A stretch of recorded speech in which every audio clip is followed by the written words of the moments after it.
Ζουζούνια μου όμορφα, αγαπημένη μου λιλιπούτη μουσική.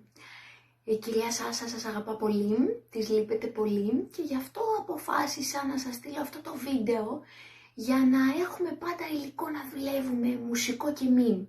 Γιατί δεν θέλω να ξεχνάτε ότι παρόλο που μένουμε σπίτι, γιατί είναι αναγκαίο για την υγεία μας να μείνουμε σπίτι, δεν ξεχνάμε ότι είμαστε μουσικοί και παράγουμε μουσική με όποιον τρόπο μπορούμε. Με τα χέρια μας, με τα πόδια μας, με όργανα που μπορεί να έχουμε στο σπίτι, με το μεταλλόφωνο, με όργανα που μπορεί να παίζετε πέρα από το μεταλλόφωνο, όπως το βιολί ή το πιάνο μερικοί από εσάς.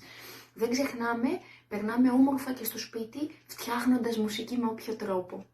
Θέλω προσωπικά να στείλω φιλιά στον καθέναν σας, στον Ανρή, στην Ελενίτσα, στο Χρήστο, στην Ευτέρπη, στο Μαράκι, στην Κατερίνα, στην Ηλέκτρα και στο Γιάννη. Νομίζω σας είπα και τους 8. Μου έχετε λείψει πολύ, οπότε πάμε να φτιάξουμε μουσική. Κάθε τόσο θα σας στέλνω διάφορα link, είτε με κομμάτια που μπορούμε να μελετάμε στο μεταλλόφωνο, είτε με μουσικές που μπορούμε να ακούσουμε και να κάνουμε πολλά πράγματα, είτε με κάποιες ασκήσεις από το βιβλίο, είτε με κάποιες καινούργιες ασκήσεις που θα σας στέλνω σαν νέο υλικό. Και πολλές φορές θα σας στέλνω και κατασκευές, γιατί δεν ξεχνάμε ότι από το να πετάξουμε μια χάρτινη συσκευασία ή πλαστική που έχουμε φάει το προϊόν της στην κουζίνα, μπορούμε να τη χρησιμοποιήσουμε με πολύ απλά υλικά, με κόλλες και ζελοτέπ, αν έχουμε στο σπίτι, για να φτιάξουμε δικά μας μουσικά όργανα.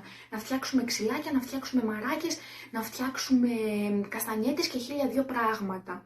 Όπως επίσης δεν ξεχνάμε ότι με απλά υλικά, όπως είναι ένα φουλάρι, μπορούμε να παίξουμε παιχνίδια με τους γονείς μας και να σπάσουμε πλάκα. Θα ήθελα λοιπόν να κλέψετε από το σιρτάρι της μαμάς ένα φουλάρι ή ένα κασκόλ, ό,τι έχει η μανούλα, και να τους κάνετε ένα πολύ όμορφο παιχνίδι. Βρες τον ήχο και βρες το αντικείμενο ή το υλικό.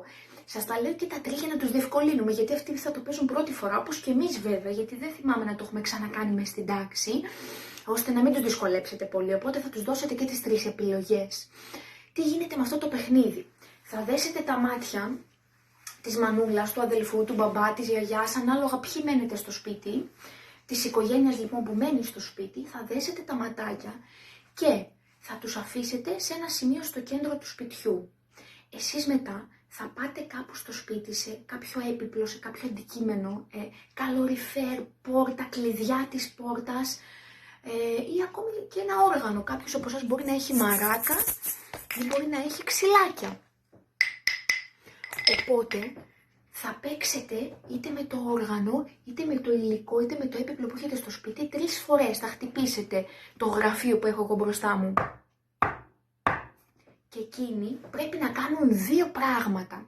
Το ένα θα είναι να προσπαθήσουν να ακολουθήσουν τον ήχο, από πού έρχεται ο ήχος, και με τα βήματά τους σιγά σιγά, γιατί θα έχουν και τα μάτια τους δεμένα, να προσπαθήσουν να φτάσουν κοντά σας στο σημείο που παράγεται τον ήχο.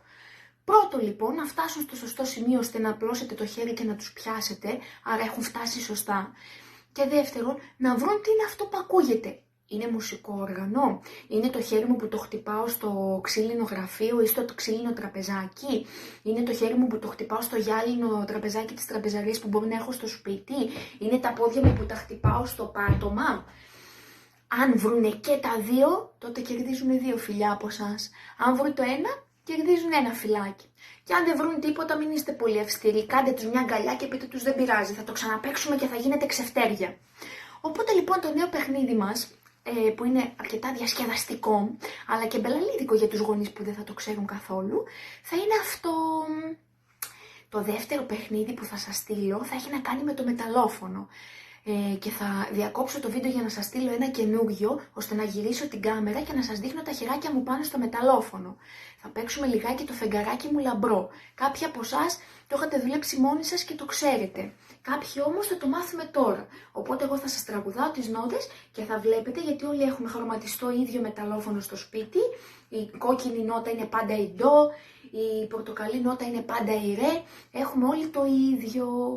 Οπότε στο επόμενο βίντεο θα σας δείχνω το φεγγαράκι ώστε να ξεκινήσουμε νέο τραγούδι να μελετάμε στο σπίτι. Είναι απλό, είναι κάτι που το ξέρουμε όλοι, οπότε ξεκινάμε από τα εύκολα.